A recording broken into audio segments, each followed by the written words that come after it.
Ooh, okay, boys. I'm kind of sleepy. I'm doing a build guide today. I had a lot of people in my comments on my YouTube video asking for an updated video on rotation, what builds to run, proper gearing, and I wanted to review those subjects today. So first of all, I'm gonna go straight to a training dummy so I can show you guys the rotation and build and gear. Actually, first I'll talk about my gear. So my gear right now on this character, I have about 44% haste with double damage trinket in PvP combat. So like 44% haste, boom. You see that? 28% versatility. I'd prefer to be over 30%, but I didn't gear optimize the best. There's a lot of ways that you can run this. My other character, Jumper, is wet. I don't have tier on that character, but I have 40% haste, 30% versatility, and I'm running the engineering helmet, wrist. You can go ahead and check that characters out. On the WoW website, Jumper is what? Just type in Jumper is what. I'll even put that in the description so you guys can check out that guy's gear. So, I'll also put my main in the description so you can check out this guy's gear as well. I have 8 crafted pieces on this character. I have the crafted weapon. I'd prefer to get the Mythic Plus offhand as well. In the future, I'm going to get that so I can have even more haste. I'm just haste stacking right now. Okay, now for PvP builds, I've had a lot of people asking me questions. What's the best PvP build? What could I run, etc. Let me grab some coffee real quick. Trying to wake up, you know. Still hot. You guys know how it is. Like if your coffee's cold, you can't really drink it. It's just nasty. So we got to get it done quick. So, yeah, here's the build that I'm rocking. This is one of the builds. This build is actually, like, heavy single target. I feel like its single target capabilities is crazy. The amount of damage you can put out while just single targeting with just keeping your Rapture, giving your Dread Touch, and your Haunt active. Oh, my God, bro. Like, the amount of damage that I'm pulling is crazy. Let me actually show you guys quick. So, on a dummy, remember, boys, on the dummy doesn't really have, like, 1-to-1 ratio to what a PP target would be, because PP target would have 30% burst usually. So, I'm going to try to get full dots with Haunt rolling. Soul Rot, Phantom, Dark Glare, Contagion, Pressure Drain Soul. Look, I'm going to refresh my Haunt. Look how much it does in the refresh. Probably like 60k there. Keep your Rapture up so you get your Dread Touch. And you're just cranking around 66. Look at that. It goes up. It just keeps going up, by the way.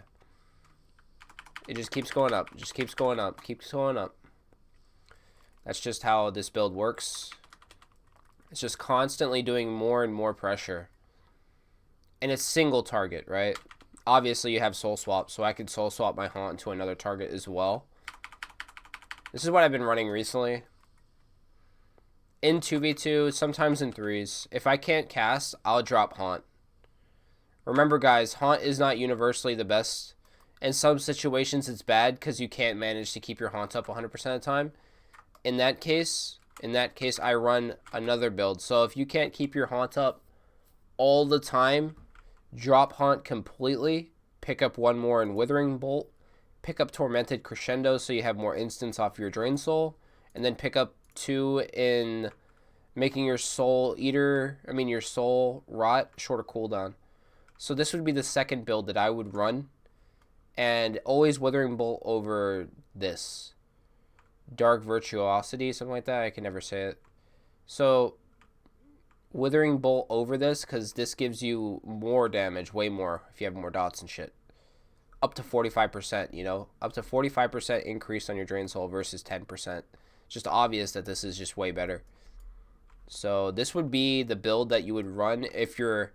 This is actually like the default build. A lot of other Warlocks just run this default and they never swap off of it.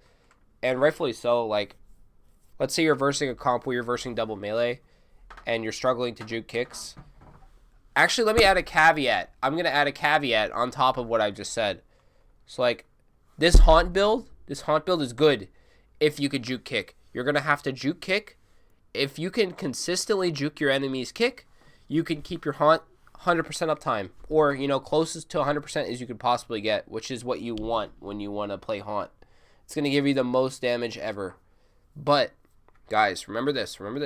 If you can't consistently keep up Haunt, do not play Haunt. Haunt will be a net damage loss by far if you cannot consistently keep it up. So I'd prefer just dropping it. Go 1 in Withering Bolt, Tormented Crescendo, double in this. Boom. So let me teach you guys how to run this build. Now this build, you're not doing too much less damage, but you will be doing less single target because you don't have Haunt. But your multi-target capabilities is going to be about the same. So let's go ahead and show you guys how to do that. Remember, boys, don't forget your Feldom and shit. Sack your pet. I had to do a ticket earlier, guys. You guys can't see my buffs because it's overlapping. Oh well, I'll figure that out later. So how you do this build? Agony, Corruption, and UA. You want to queue up the Corruption on your UA. Soul Rot, Phantom Singularity. Queue up the Phantom Singularity while you're soul rotting. Contagion, Dark Lair. Swap your dots around. You know, you could also put dots on a third target. Remember to Rapture, Random Ass Thing, and drop your Drain Souls as well because you have Rotten Decay. So remember, you wanna make sure your Agonies stay 18 stack. That one fell off, but try your best to keep your 18 stacks. Soul Rot the off targets here, and then Drain, right? Also, Rotten Decay, as you can see, it refreshes your dots.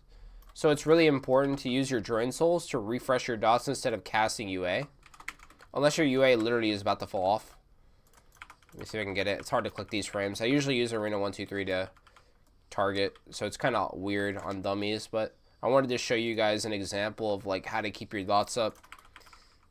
So remember, guys, prioritize using your drains to refresh your dots over refreshing them manually, because it will be the most damage that you could do. The more times you're using globals to refresh your dots instead of pressing Drain Soul, you're losing damage. So remember that, guys.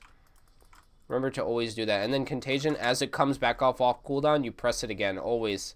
You're just watching your Contagion and trying to press it off cooldown. Pressing your Tormented Crescendo stacks whenever you get them. It's preferable to have a weak aura. My other account has a weak aura. For some reason, this one doesn't. I gotta make another one. So yeah, also, guys, remember to have a weak aura as well. I have 53% haste with my procs too. Kind of cool. So for damage builds, that's what you want to do. Okay, guys? For builds and for how you're going to get your damage out, that's what you want to do. And like I said, Haunt is not bad. If you're able to juke kicks and keep up your Haunt uptime, it's not bad. It's pretty good. And if they're not going you, I would pick up Haunt because then you can maintain it. But if they are going you, that's when you start to like let's say, for example, you're versing the same team over and over. I don't know. And like you're versing, let's say a Feral Hunter team. I need to turn on the noise, is kind of distracting me. There we go, so much better. So let's say you're versing a Feral Hunter team with a Priest, and you're noticing that you don't have any globals because Priest is fading and dispelling your dots without getting UA backlash, and he's not getting punished. You have a Feral on top of you riding you. He isn't kicking, so you're scared that you're going to get kicked when you cast UA. You have a Hunter who's also kind of being annoying, and his pets are reducing your speed on your cast. Well, in that situation, you won't play Haunt, and you'll play this build instead.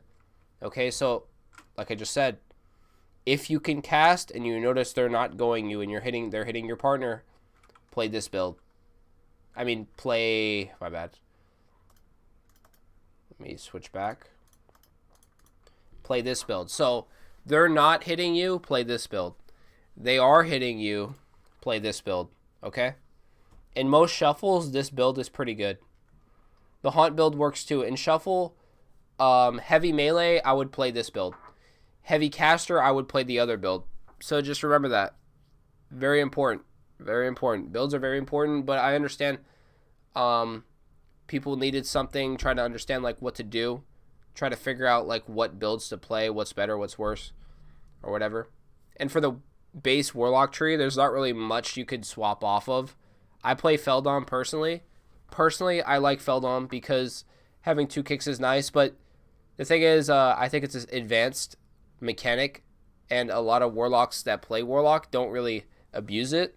And if you don't abuse it, that's fine, because it is a skill thing, and sometimes you won't sack your pet. Let's say you're fell doming another CS pet. So actually, let me first show you guys how that works. So you guys see my kick on my bar? I'm going to use it. Look. I use my kick. Fell dom? You see how it refreshes? I can use it twice. But the problem is people don't sack their pet after they use their kick. Right? And then your pet dies, and now you have to resummon a pet because now you're at a heavy differential. So in that situation, if you're one of those people that don't end up sacking your pet after you fell dom, you could fuck yourself for the entire rest of the game. So I would drop fell dom completely if you just don't do that. Now you're asking, well, what do I pick up if I decide to drop it? Well, there's a lot of things you could pick up. You could pick up Nightmare to maybe fear more to help heal your teammates. You could pick up Shorter Amplify Curse, which is really good into melees because you want to be able to Curse of Weakness the melee to reduce their damage. Fucks their crit. Or you could pick up Dark Fury, which reduces the cooldown on your Shadow Fury, so more CC. And it's harder to miss, as you know. If you guys watch my stream, you know that I miss this a lot because the fucking radius is so small. Well, this thing makes the radius gigantic, so you never miss. You will never miss if you play this talent. So Dark Fury is pretty good for CC. I like Dark Fury. Like, whenever I drop Feldom, it's because I want to pick up Dark Fury. So remember, boys, this is a really good talent. There's also the damage option. Sometimes I pick this up, very rarely, but I will. But again, boys, like I was saying earlier, I have two builds that I usually cycle through, but sometimes I'll try shit out and I'll play like some weird ass build. And whenever I do that, chat, don't just copy it. Don't just copy it, because it might be an El Bozo decision. It might be an El Bozo decision, but, you know, I'm bored and I want to try something, you know? And the same goes for you guys. If you guys have some tech that you want to try, don't look at me like I'm the fucking, I'm the Buddhist monk that lives in the temple who just knows all the fucking secrets about peace and shit, because I don't, you know? I got shit wrong too. I fuck up too. So if my build sucks, bro, you know, feel free to try something else that you think is good, because I'm just playing what I think is good. And if you guys think something else is better, go ahead and try it. That's all I got to say on that regard, okay?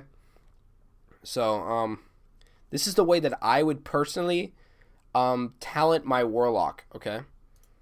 So again, this is how the default build looks like, and this is how the Haunt build looks like, okay? Okay?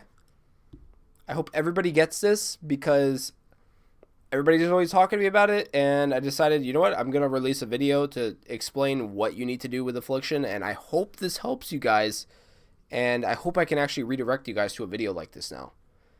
So I'm going to finish sipping on my coffee. Hopefully I stream in the next 5 to 10 minutes. So if you guys see this video, it's probably going to be released a day later, or, you know, maybe a little bit later than when I recorded it. We'll see. Anyways, thanks everybody for tuning in and watching. If you have any questions, please put them down below in the comments down below. You know, I might make a video on it, I might not. We'll see. I'm very focused on my Twitch recently. Haven't been focused on my YouTube. Been streaming a lot of hours, right? So sometimes I'm just really tired and I just don't have the energy to do YouTube, because as you guys know, I don't really get anything out of this. I stream and I do YouTube, but I don't really make money off of this. So it's really exhausting sometimes. But if I feel it, like today I felt like doing this, I just decided to do a video, you know? Anyways, guys, thanks everybody for tuning in and watching. It does help me if you hit the subscribe button, like button, comments, etc. All that just gives me more chances to be on people's feed or whatever. That helps. Anyways, guys, thanks everybody for watching, and I'll see you guys at twitch.tv/FazeDoritos with 2 S's. Alright, guys, I'll see you guys around. Peace.